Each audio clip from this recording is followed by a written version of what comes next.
Assalamualaikum Ustaz. Waalaikumsalam warahmatullahi wabarakatuh. Alhamdulillah, rindu nih ingin selalu mendengar tausiah dari Ustaz nih.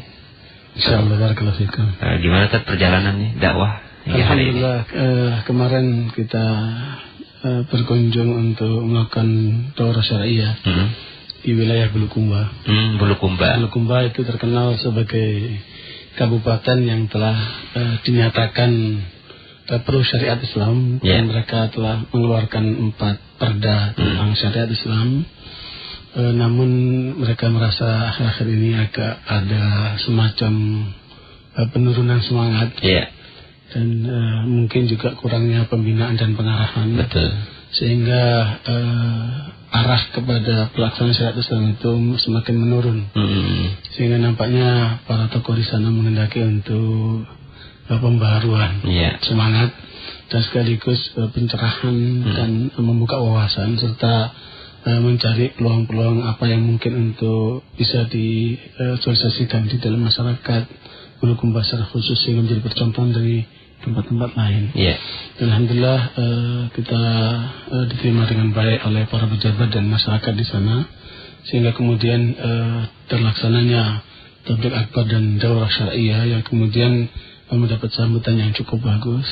Dan insyaallah baik pihak pejabat maupun tokoh masyarakat berusaha untuk menindaklanjuti apa-apa yang mungkin bisa diaktualisasikan dalam kehidupan sehari-hari mereka sesuai dengan kondisi masyarakat setempat. Paling tidak kita mengajukan konsep untuk bagaimana membangun masyarakat sesuai dengan syariat Islam, karena selama ini kesalahpahaman masyarakat terhadap syariat Islam itu sepertinya beban kita. Itu yang kemudian kita hilangkan dan kita sampaikan bahwa syariat Islam itu sebenarnya merupakan rahmat sekaligus manfaat buat umat manusia, bukan cuma buat muslim, termasuk non muslim. Karenanya bagaimana kemanfaatan syariat Islam itu yang kita angkat sehingga seluruh masyarakat itu merasa merasa perlu terhadap syariat Islam itu. Bahkan kalau kita sebagai muslim sudah merupakan satu kewajiban untuk menjalankan syariat Islam itu. Alhamdulillah kondisinya cukup bagus dan kemudian itu bisa menjadi satu petunjuk dan arah nanti ke depan buat insyaallah. Ya, rekan dakta, menarik nih perjalanan dakwah Ustaz Farid dan rekan-rekan dari Al-Islam. Kalau di daerah lain seperti Bulukumba saja, ya sudah 4 perda paling tidak diusahakan agar tegaknya syariat Islam berlaku di daerah sana. Lantas kita bertanya bagaimana dengan Bekasi? Di sini syarat dengan orang-orang yang berlatar belakang keilmuan Islam yang tidak sedikit, dengan berbagai lembaga-lembaga Islam yang juga bermunculan. Kenapa kita tidak memulai dari diri kita, dari keluarga kita, dari organisasi Islam kita untuk bisa memberikan yang terbaik terkait dengan syariat yang kita cintai ini. Baik, mudah-mudahan semua keinginan yang terwujud dari harapan kita agar syariat Islam ini betul-betul tumbuh di masyarakat kita yang terbaik, kita doakan bersama-sama. Tetapi semuanya itu tidak akan pernah terwujud manakala dasar dari syariat Islam itu sendiri, yaitu tauhid, tidak kita pahami dengan baik. Maka alangkah baiknya malam ini sedikit kita berikan waktu luang kepada diri kita untuk terus mengkaji pemahaman-pemahaman yang sangat mendasar, karena tauhid itu adalah inti ajaran Islam. Baik Ustaz, kita melanjutkan materi yang 94 dan kita dengarkan bersama-sama. Silakan. Bismillahirrahmanirrahim. Assalamualaikum warahmatullahi wabarakatuh. Alhamdulillah rabbil alamin, wal aqibatu lil muttaqin, wala udwana illa 'alal zalimin. Wassalatu wassalamu ala asyrafil anbiya'i wal mursalin, nabiyina Muhammadin wa ala alihi wa sahbihi ajma'in. Ya ayyuhalladzina amanu taqullaha haqqa tuqatih wa la tamutunna illa wa antum muslimun. Allahumma la sahla illa ma ja'altahu sahla wa anta taj'al hazna idza syi'ta sahla. Ikhwani wa akhwati fid din rahimakumullah, para pendengar Radakta yang mudah-mudahan selalu dirahmati oleh Allah Subhanahu wa taala.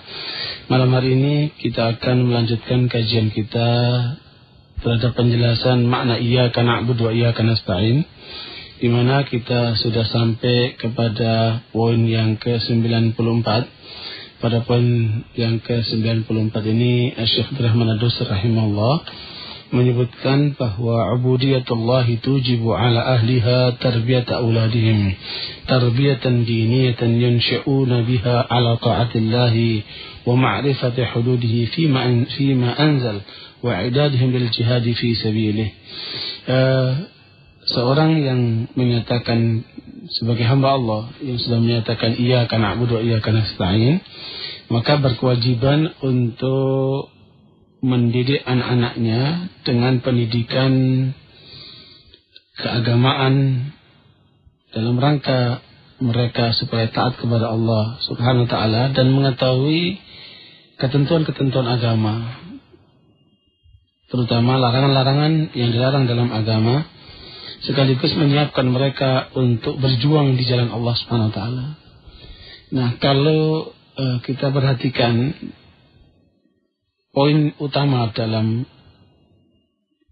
yang ke-94 ini, bahwa pendidikan anak adalah merupakan sesuatu kewajiban bagi orang tua untuk mengarahkan mereka dengan sebaik-baiknya agar menjadi anak yang soleh dan dapat bermanfaat untuk kepentingan agama dan sekaligus untuk kepentingan manusia. Kalau kita perhatikan di dalam Al-Quran, istilah at-tarbiyah itu diambil oleh para ulama dari ungkapan Al-Quran yang disebutkan dalam surat Al-Jumu'ah ayat 2, yaitu a'udzubillahi minasyaitonir rajim, walladzi ba'atsa fil ummiyina rasulan minhum yatlu 'alaihim ayatihi wa yuzakkihim wa yu'allimuhumul kitaba wal hikmah wa in kanu min qabli lafi dhalalin mubin. Dialah Allah yang telah mengutus dari kalangan masyarakat yang buta huruf seorang rasul dari mereka, yang membacakan kepada mereka ayat-ayatnya dan mendidik mereka. Yuzakkihim, membersihkan mereka, yang dalam arti tafsirnya adalah mendidik mereka. Wa yu'allimuhumul kitab wal hikmah, dan mengajarkan kepada mereka Al-Quran dan Sunnah jika mereka memang sebelumnya menjadi orang-orang yang tersesat dengan jelas. Sehingga ungkapan yuzakkihim itu diartikan oleh para ulama sebagai at-tarbiyah, suatu pendidikan yang dilakukan oleh Rasulullah SAW kepada umatnya agar mereka menjadi umat yang bersih, bersih jiwanya, bersih pikirannya, bersih mulutnya, dan bersih tingkah lakunya. Itulah makanya Ibnu Katsir rahimahullah menafsirkan ayat wa yuzakkihim ayyutahhiruhum min radha'ilil akhlaq wa danasin nufus wa af'alil jahiliyah wa yukhrijuhum min adh-dhulumati ilan nur. Bahwa yang disebut dengan tazkiyah atau yang disebut dengan tarbiyah itu yaitu upaya untuk membersihkan manusia. Ini termasuk pendidikan yang akan diberikan oleh kaum bapak kepada anak-anaknya, membersihkan manusia dari segala bentuk akhlak yang buruk dan jiwa yang kotor serta perbuatan jahiliyah, sehingga mengeluarkan mereka dari kegelapan menuju kepada arah terang benderang. Nah, dengan pemahaman tarbiyah seperti ini, maka kita dapat mengarahkan anak-anak kita itu ke arah ketaatan kepada Allah Subhanahu wa taala dengan menjalankan perintah-perintahnya dan meninggalkan larangannya. Karenanya Rasulullah SAW di dalam riwayat Imam Ahmad menyebutkan, mungkin bila riwayat At-Tirmidzi, mana hala walidun waladahu afdal min adabin hasan. Tidak ada sesuatu pekerjaan yang dilakukan oleh seorang bapak terhadap anaknya lebih baik daripada memberikan pendidikan yang baik, mengajarkan sopan santun, perilaku yang baik kepada anaknya itu. Nah, karenanya untuk mencapai semua itu, barangkali ada baiknya kepada para orang tua dan kita semuanya, baik yang kemudian menjadi anak atau telah menjadi orang tua, yang kita semuanya adalah merupakan bagian yang tidak terpisahkan dari pendidikan itu. Hendaknya di dalam upaya untuk membangun kepribadian anak-anak itu, kita berusaha untuk menegakkan syariat Allah dalam rumah kita, dalam perilaku kita, dan dalam semua bentuk tindak tanduk kita. Sehingga itu akan menjadi pembuka jalan bagi semua masalah yang timbul di dalam keluarga itu. Sehingga tidak ada masalah yang bisa dipecahkan kecuali dengan syariat Islam yang kemudian itu akan dapat menenangkan jiwa manusia. Nah, dengan demikian, upaya untuk menegakkan syariat dalam rumah tangga ini adalah bagian yang terpenting dalam kehidupan satu rumah tangga Muslim. Dan itu adalah merupakan satu kewajiban. Karena Allah SWT mengatakan, ya ayyuhalladzina amanu qu anfusakum wa ahlikum narah. Nah, upaya untuk menjaga keluarga dan diri kita sendiri dari api neraka adalah dengan mendidik mereka, kata Ali bin Abi Thalib, bi'adab bin hasan, dengan sopan santun yang diajarkan oleh agama. Dan agama kita alhamdulillah telah memberikan satu pengarahan lengkap terhadap bagaimana membentuk karakter dan pribadi seorang muslim, sehingga anak-anak itu bisa tumbuh sebagai anak-anak yang betul-betul mereka memahami arti hidup ini. Kalau kita sedikit rinci di dalam membangun pribadi anak-anak dalam proses pendidikan itu, ini bisa dalam rumah tangga, bisa juga dalam pendidikan sekolahan, bisa dalam struktur masyarakat maupun lebih luas dari itu. Ada 4 bagian utama yang harus ditanamkan kepada mereka, yang insya Allah kalau ini diterapkan dengan benar, maka akan melahirkan satu pemahaman utuh pada diri anak-anak didik kita itu, sehingga mereka mempunyai visi dan misi yang jelas dalam hidup ini. Yang pertama, anak-anak itu harus kita kenalkan dengan Allah sebagai Sang Pencipta, sebagai yang mengatur, sebagai yang memiliki semuanya, sebagai yang berhak untuk yang disembah, sebagai rujukan dari segala masalah kita, memecahkan semua masalah sulit maupun yang tidak sulit. Itu kita kembalikan dan kita bangun anak-anak itu mengenal Allah. Dan ini adalah pekerjaan utama bagi orang tua di dalam menanamkan pendidikan yang ditekankan dalam pengertian iyyaka na'budu wa iyyaka nasta'in itu kepada anak-anak mereka. Kemudian yang kedua, mengenalkan mereka tentang siapa itu manusia, dari mana mereka, kemana mereka akan mengarah, apa yang harus mereka lakukan dalam kehidupan ini. Sebab banyak manusia yang tidak tahu dirinya, maka dia akan ngawur di dalam langkah-langkahnya.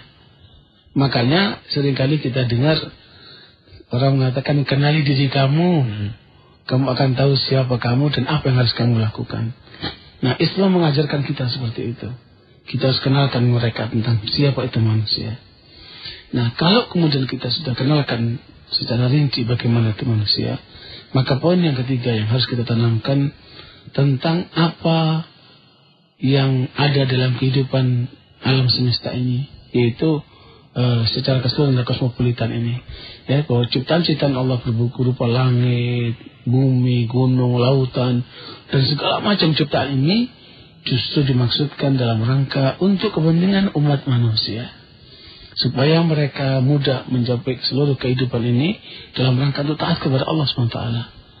Nah, kalau kita perhatikan bagaimana pendidikan umum, baik itu fisika, kimia, biologi dan sebagainya, kalau kemudian diikatkan hubungannya kepada Allah sebagai yang menciptakan seluruhnya itu, maka akan lahir anak-anak yang mereka faham tentang ilmu pengetahuan, tetapi faham arti daripada ilmu tersebut yang diarahkan dalam kemanfaatan sesuai yang diperintahkan oleh Allah SWT. Kemudian yang keempat adalah tentang apa arti hidup ini? Ya, apa arti hidup ini? Bagaimana kita harus melangkah? Dengan apa kita mengatur kehidupan kita ini? Sampai bagaimana kita mencapai kebahagiaan yang hakiki itu?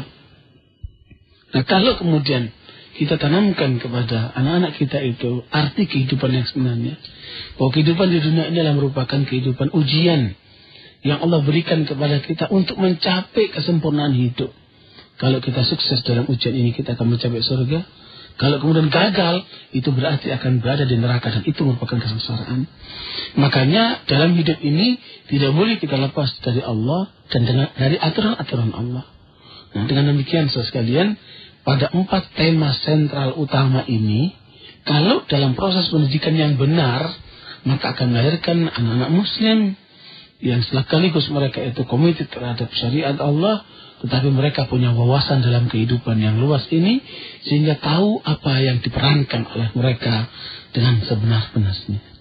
Nah, karenanya dalam kesempatan ini kita mengajak kepada umat Islam, karena bagaimanapun Rasulullah SAW menyebutkan kepada kita dalam hadis riwayat Imam Bukhari, kullukum ra'in wa kullukum mas'ulun an ra'iyatihi wal imamu ra'in ma huwa mas'ulun an ra'iyatihi wa rajulu ra'in fi ahlihi wa mas'ulun an ra'iyatihi wal mar'atu fi baiti zawjiha ra'iyatun wa mas'ulatun an ra'iyatiha wal khadimu fi mali sayyidihi ra'in wa mas'ulun an ra'iyatihi. Jadi setiap orang adalah bertanggung jawab terhadap mereka yang berada dalam tanggungannya. Seorang imam atau pemimpin, dia akan bertanggung jawab terhadap rakyatnya.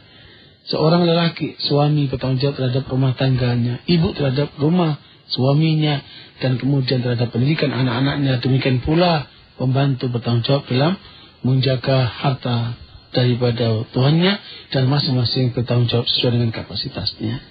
Nah, dengan demikian pertanggungjawaban ini akan kemudian dihadapkan kepada Allah SWT, apakah sudah dilaksanakan secara maksimal atau kemudian mengalami satu ketedoran, itu akan semua dipertanggungjawabkan dari Allah SWT.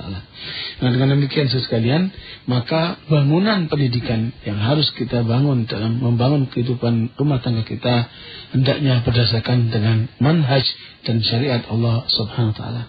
Kemudian yang kedua, di dalam upaya membangun pendidikan yang benar, jangan lupa untuk selalu mengajarkan kepada anak-anak itu untuk mengikuti jejak Rasulullah SAW. Menanamkan tentang sunnah-sunnah Rasulullah kepada mereka. Mengajarkan kepada mereka tentang bagaimana perjalanan hidup Rasulullah SAW dan sikap beliau. Baik menghadapi orang, menghadapi anak, menghadapi wanita, menghadapi berbagai macam kondisi. Sebagai pemimpin, sebagai panglima. Yang kemudian itu akan menjadikan suatu gambaran nyata buat mereka untuk mereka melangkah kepada percontohan yang jelas yang telah dicontohkan oleh Rasulullah SAW. Nah, itu merupakan satu bentuk bagian di dalam proses pembinaan dan pendidikan anak-anak kita itu. Kemudian yang ketiga, kepada mereka yang bertanggung jawab terhadap anak-anaknya itu untuk selalu meminta kepada Allah dengan menyebutkan Asma'ul Husna wa Sifatih, agar Allah memberikan kemudahan kepadanya di dalam memperbaiki anak-anaknya. Dan itulah yang dilakukan oleh para nabi, para mursalin, dan kebiasaan daripada orang-orang saleh yang kemudian dicontohkan oleh Nabi Allah Ibrahim alaihissalam, yang beliau berdoa dalam surat Ibrahim ayat 35, wajnubni wa baniya an na'bud al-asnam, ya Allah, jauhkan kami dan anak-anak kami, jauhkan aku dan anak-anakku untuk tidak menyembah berhala-berhala itu. Itu doa Nabi Ibrahim.